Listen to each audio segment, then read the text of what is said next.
La crise économique et humanitaire s'aggrave au Liban. Une situation qui s'explique par un mélange de sectarisme politique et de néolibéralisme. Aujourd'hui sur De facto, nous allons tenter de faire un résumé du contexte libanais. Une crise qui dure. Le Liban a actuellement l'un des taux d'endettement les plus élevés au monde. Son secteur bancaire s'effondre et la majorité de la population est au bord de la pauvreté. Cette situation désastreuse a été causée par les problèmes structurels du Liban, la corruption et la soif du retrait de l'élite politique en place. Les développements récents ne font que prouver à quel point la crise libanaise est politique. Elle est due au manque d'une bonne gouvernance et d'une économie saine. La situation est encore plus compliquée par la politique sectaire enracinée dans un pays comptant 18 partis officiellement reconnus. La poursuite du profit par l'élite politique a accru sa dépendance à l'égard de la politique sectaire qui était présentée comme nécessaire pour maintenir un équilibre précaire entre les partis. Les effets de ces pratiques de corruption se sont accumulés au fil du temps, aboutissant à des manifestations civiles en 2015. Depuis lors, il est devenu clair que les forces politiques ont décidé de faire face à la crise en coupant les mouvements de masse pour maintenir le statu quo. L'effondrement du Grand Liban. Le Grand Liban n'a pas réussi à établir une identité nationale depuis qu'il a été fondé sous la domination française après la chute de l'Empire ottoman. La France a installé des chefs de groupes sectaires et a réparti des quotas entre eux via la Constitution de 1926. Depuis la fondation du Grand Liban, le peuple libanais a conclu une série d'accords, à commencer par le Pacte national de 1943 qui a divisé les pouvoirs entre les sectes en faveur des maronites. Le pacte a alors créé d'horribles inégalités socio-économiques. Alors que la capitale Beyrouth et le Mont-Liban ont prospéré, les banlieues, eux, ont souffert de la pauvreté, du chômage et de la médiocrité des services. En 1958, la droite libanaise a parrainé la signature des accords de Bagdad, une alliance de la guerre froide des pays du Moyen-Orient, plongeant alors le pays dans un nouveau conflit. L'accord a imposé un certain équilibre dans la répartition des postes de la fonction publique. Le Liban est entré dans une période de réformes politiques et administratives. Cela a été caractérisé par des tentatives vigoureuses de construire un État doté d'institutions publiques crédibles. La résistance armée de l'Organisation de libération de la Palestine a commencé, et les affrontements entre l'armée et les Palestiniens ont conduit à la signature des accords du Caire, le troisième accord après 1943 et 1958. Les affrontements entre l'armée jordanienne et la résistance armée palestinienne en Jordanie ont incité les dirigeants palestiniens à se concentrer davantage sur le Liban. Mais les désaccords ont conduit à une guerre civile dévastatrice et une intervention militaire sur plusieurs fronts, faisant du Liban un laboratoire de toutes les tactiques et techniques de guerre, ainsi qu'une arène pour les conflits régionaux et internationaux. Des conflits ont éclaté entre Libanais et Palestiniens, musulmans et chrétiens, chiites et sunnites, tous en désaccord avec Israël et la Syrie. Cela a finalement conduit à la signature des accords de Taïf par tous les partis politiques libanais représentés au Parlement. Mais contre l'opposition du chef du gouvernement intérimaire. Il a donc lancé une guerre de libération en représailles, interrompue par des frappes aériennes syriennes sur le palais de Babta, après un accord entre l'Occident et Hafez al-Assad. Un statut sectaire. La situation au Liban est compliquée, notamment par les calculs sectaires qui régissent les décisions politiques et socio-économiques.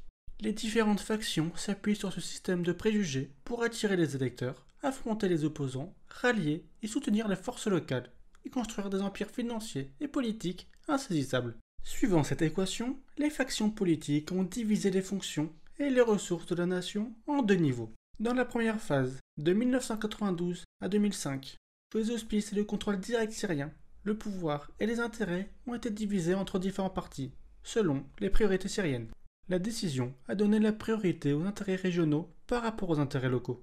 La deuxième phase a commencé en 2005, après l'assassinat du Premier ministre Rafik Hariri et le retrait de l'armée syrienne. Au cours de cette phase, le mouvement patriotique libre, le Hezbollah et l'armée libanaise ont joué un rôle de premier plan sur la scène politique et nationale.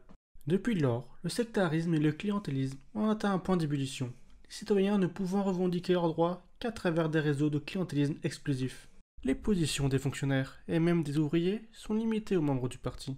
Et les positions sont divisées selon la division de chaque secte. Pour les travaux publics, les offres sont souvent faites par un accord mutuel entre les parties.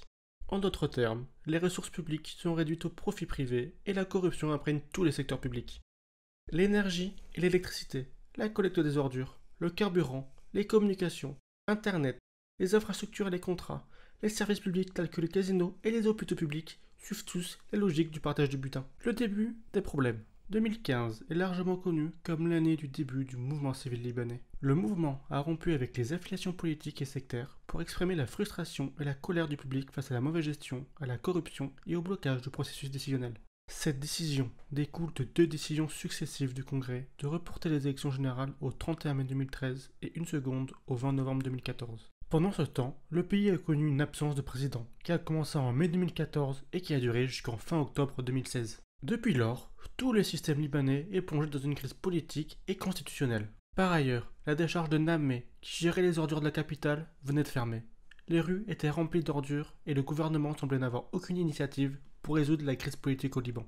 Le 22 août 2015 a marqué un tournant important dans la participation du public aux manifestations et le choix des forces de sécurité de recourir à une force excessive. La goutte qui fait déborder le vase. Après plus de 2 ans et demi d'absence présidentielle qui a ravagé l'État, l'administration et l'économie, Michel Aoun a annoncé en octobre 2016 un accord politique entre l'armée libanaise et la libre armée patriotique. Le courant du futur, présidé par Saad Hariri, a rejoint l'armée libanaise en concluant un pacte avec le courant patriotique libre. Ce règlement a conduit à l'élection d'Aoun et d'Hariri, qui, avec d'autres partis politiques, a formé un gouvernement avec l'armée libanaise. Le 18 décembre 2016, Hariri a formé le premier gouvernement. Le 14 juin 2017, le gouvernement a adopté une nouvelle loi sur les élections générales. Il a donc introduit un système de représentation proportionnelle, divisant le Liban en 15 circonscriptions et donnant aux électeurs le droit de vote préférentiel pour la justice. Mais, pour des raisons techniques, l'élection a été reportée 3 fois jusqu'en mai 2018. Cependant, la démission d'Hariri début novembre 2017 a eu un impact majeur sur la situation politique, financière et économique du Liban, incitant donc l'Arabie Saoudite à adopter une politique plus prudente envers le Liban.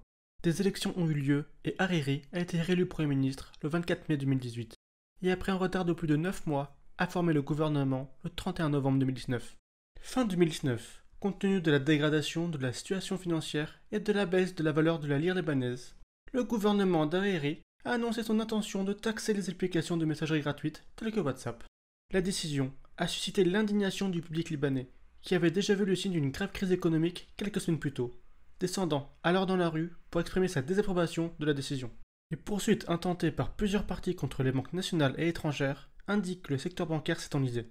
Les propriétaires de banques et des personnalités influentes transférant illégalement des richesses à l'étranger. Sous la pression publique, Hariri a démissionné le 29 octobre, environ 2 semaines après le début des manifestations, après des affrontements entre manifestants et partisans du Hezbollah. Le 19 décembre, le docteur Hassan Diab a été chargé de former un gouvernement unilatéral, qui malgré une stratégie économique acceptable, n'a pas réussi à gagner la confiance de la population. Le gouvernement Diab n'a pas été en mesure de vendre le plan et de mobiliser une opinion publique favorable. Conclusion.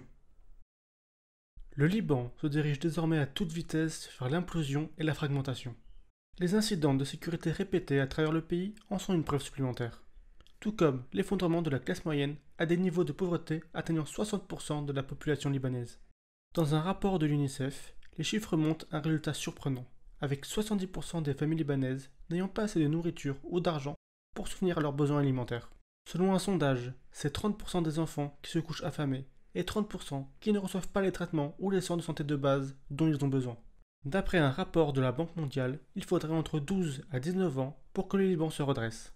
Mais sans plan, il n'y a aucun moyen de récupérer, et jusqu'à qu'une percée majeure soit faite, le Liban est sur la voie de l'extinction. Au fil du temps, attendez-vous à des conséquences dévastatrices pour les groupes les plus vulnérables alors que le pays s'effondre.